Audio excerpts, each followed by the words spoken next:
इसलिए अर्जुन, मैं कर्म में लगा रहता हूं, नित्य निरंतर। मैं आज तेरा सारथी भी बना हूं। ये मेरा कर्म है, कर्तव्य है। पूर्ण रूप से, संपूर्ण रूप से, तत्परता से मैं इस सारथीपन को निभाऊंगा।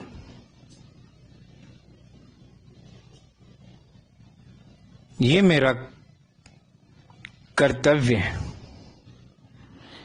कर्म बड़ा छोटा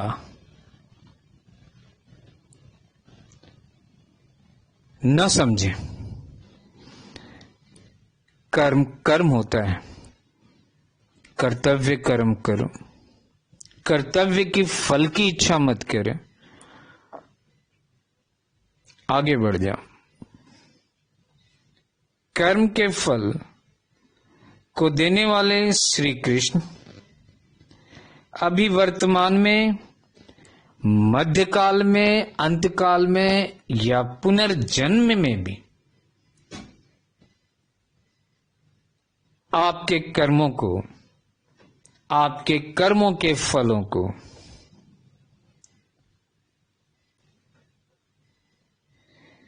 दे सकते हैं।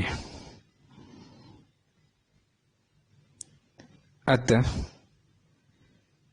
कर्म के फल का इंतजार नहीं। इसके साथ ही श्री कृष्ण द्वारा अध्याय 4, जो कर्म योग का अध्याय 4 का श्लोक 13-14 बताया, उसमें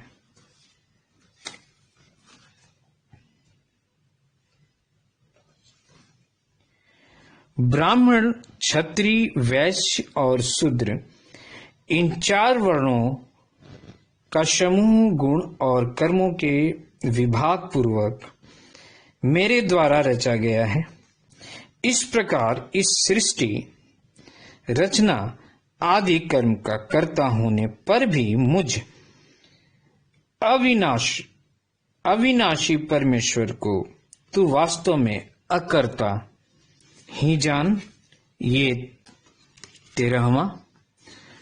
14वां श्लोक, कर्मों के फल में मेरी स्प्रिया नहीं है।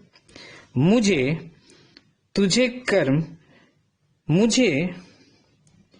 कर्म लिप्त नहीं करते। इस प्रकार जो मुझे तत्व से जान लेता है वह भी कर्मों से नहीं बंधता।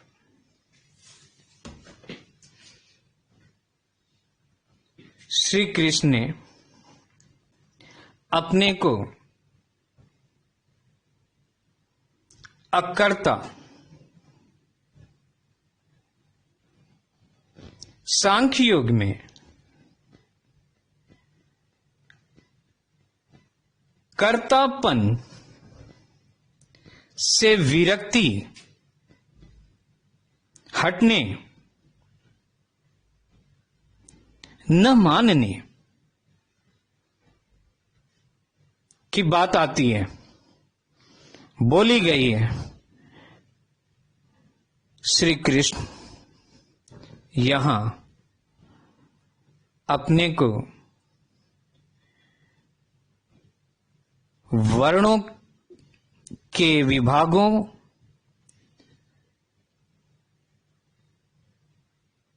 को करते हुए मनुष्य जाति के 4 वर्णों में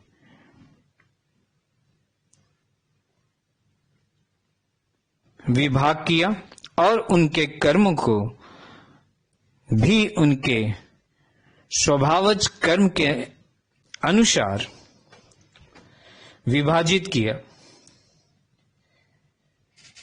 और इस सृष्टि की भी रचना श्री कृष्ण ने किया, वैसे ही जैसे श्री कृष्ण प्रलय को लाते हैं, प्रलय करते हैं, वैसे ही सृष्टि की भी रचना कल्प के आरंभ में करते हैं।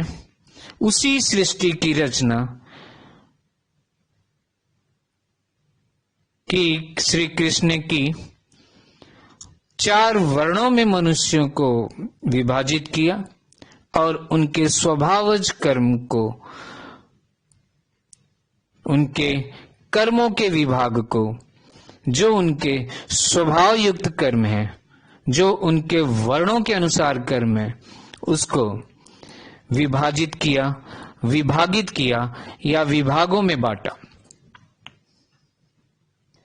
और सृष्टि की रचना करते हुए भी उन्होंने अपने को अकर्ता, कि मैं करने वाला नहीं, वो अहंकार नहीं, वो दंभ नहीं, मैंने कर्म किया, आगे बढ़ गया अकर्ता होके। लेकिन तुझे मैं गुण रहस्य की व्याख्या कर रहा हूं, बता रहा हूं, फिर से प्रकट कर रहा हूं। इसलिए मैं तुझे बता रहा हूं कि इन कर्मों को मैंने ही किया, लेकिन मैं अपने को अकर्ता मानता हूं।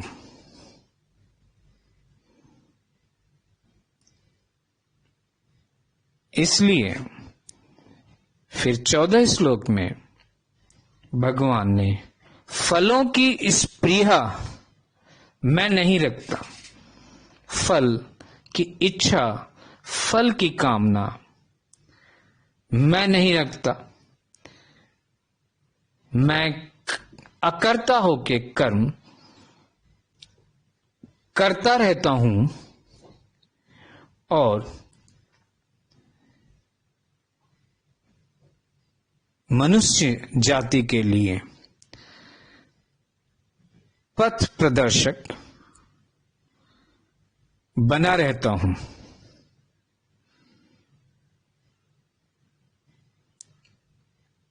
और जो मनुष्य मुझे तत्व से भी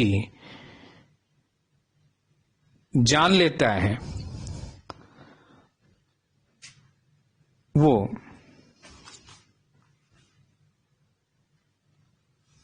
भी कर्मों में नहीं बंधता। तो इस तत्व से जानने की बात हमने ज्ञान योग में सुनी। तो ये 2 श्लोक श्री कृष्ण ने अपने को फिर कर्ता होते हुए भी अकर्ता बताया, निष्काम भाव से कर्म बताया, इस प्रिया रहित होके कर्म करने की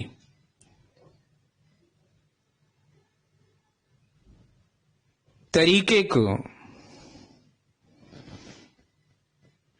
और इस अध्याय में भगवान ने सृष्टि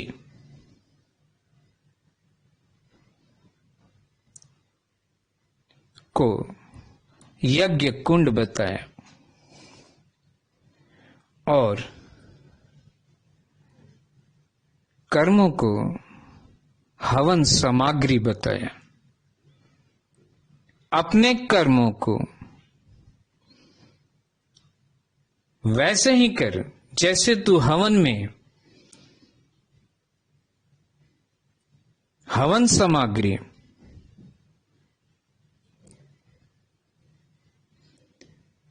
डालता है, वैसे ही कर्म कर, हवन में डाल और सृष्टि, हवन रूपी सृष्टि जलती रहेगी।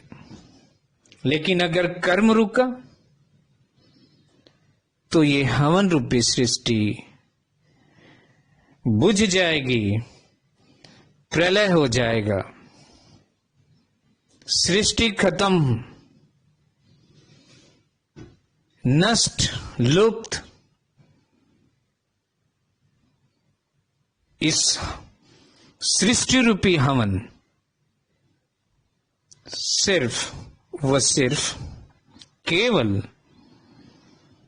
कर्तव्य कर्मों से, निष्काम कर्तव्य कर्मों से ही जल पाएगा, चल पाएगा, जीवित रह पाएगा, सृष्टि बना रहेगा, मनुष्यों का विनाश नहीं होगा, पतन नहीं होगा। कोविड-19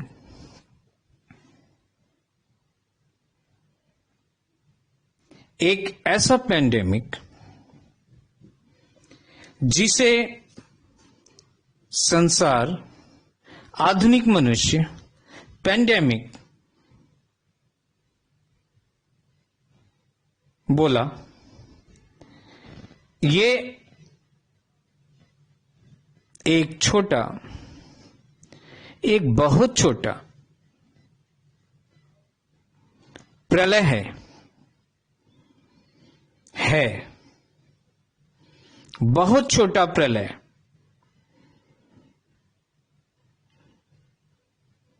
भगवान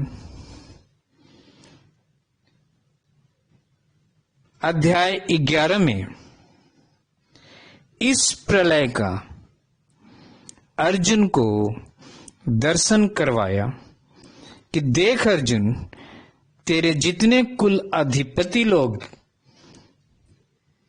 वो सभी पहले मारे जा चुके हैं और सभी मेरे मुख में मर के जा रहे हैं। इनको तू बस मार और निमित्त मात्र बन जा। और मैं ही महाकाल हूं, एक बढ़ा हुआ महाकाल हूं। इस समय इस कुरुक्षेत्र के युद्ध स्थल पे मैं बढ़ा हुआ महाकाल हूं। एक छोटा प्रलय होगा, यहां बहुत से लोग मारे जाएंगे दोनों तरफ से। इसको रोकने का प्रयास मैंने किया, बट दुर्योधन, अहंकारी दुर्योधन, असमझ दुर्योधन, कुल विनाशी दुर्योधन नहीं माना। न मान के उसने युद्ध को ललकारा। तू क्षत्रिय है, अगर तेरे द्वार पे युद्ध की ललकार आती है तो क्षत्रिय स्वभावज कर्म के अनुसार तुझे युद्ध करना ही पड़ेगा। मरा तो स्वर्ग भोगेगा, जीता तो राज्य भोगेगा। तो उस प्रलय की बात श्री कृष्ण ने यहां भी कोविड-19, कोरोना 19 में ऐसा मालूम होता है, ऐसा दिखता हुआ प्रतीत होता है कि ये एक बहुत छोटा प्रलय ही है। भगवान महाकाल बन के आए थे,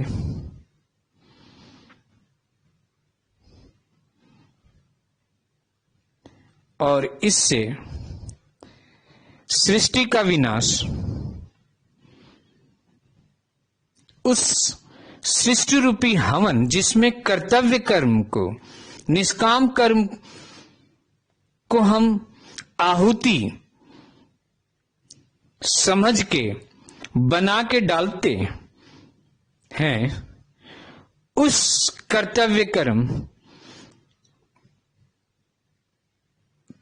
कोविड-19 में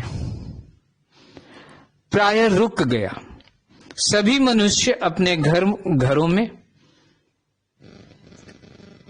6 महीने, 7 महीने, साल भर, 3 महीने लगातार नित्य निरंतर अकर्म्य हो गया। द इफेक्ट, प्रभाव, world GDP sharply down. It goes below zero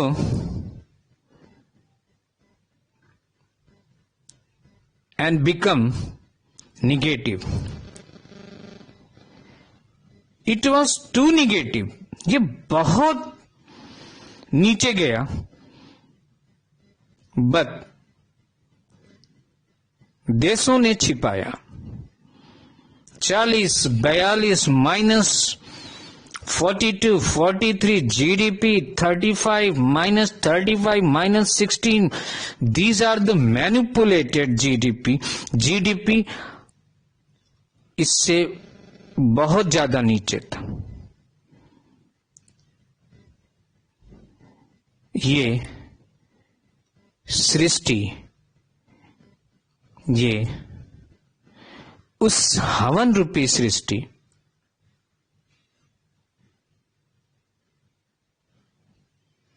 की रचना में बाधक बना। अगर ये 2 साल 4 साल और रह जाता, मनुष्य भूखों से सोते, भूखों से मरते, भूखों से रोते, मनुष्यों का सर्वनाश हो जाता, विनाश हो जाता, संपूर्ण प्रलय हो जाता।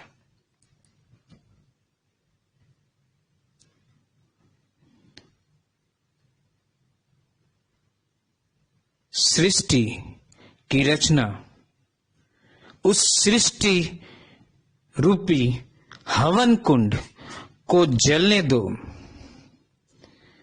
उसमें कर्मों की आहुति डालो, निष्काम भाव से युक्त कर्मों की आहुति डालो, जिसमें कर्मों के फल की स्पृहा न हो, उसे डालते चलो। सृष्टि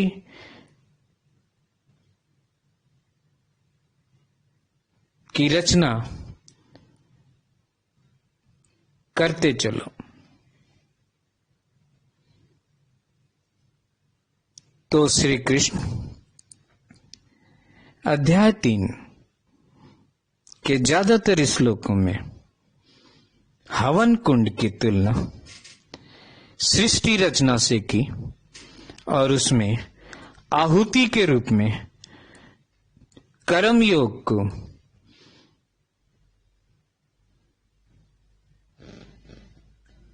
डालने के लिए या कर्म योग की आहुति होता रहे और ये सृष्टि की रचना बनी रहे। इस तरीके से श्री कृष्ण ने अपने द्वारा किए जाने वाले कर्मों की प्रवृत्ति को श्रीमद् भगवद गीता में प्रदर्शित किया कि अर्जुन, मैं भी लगातार बिना रुके नित्य निरंतर कर्म इस प्रेहा रहित होके करता रहता हूं।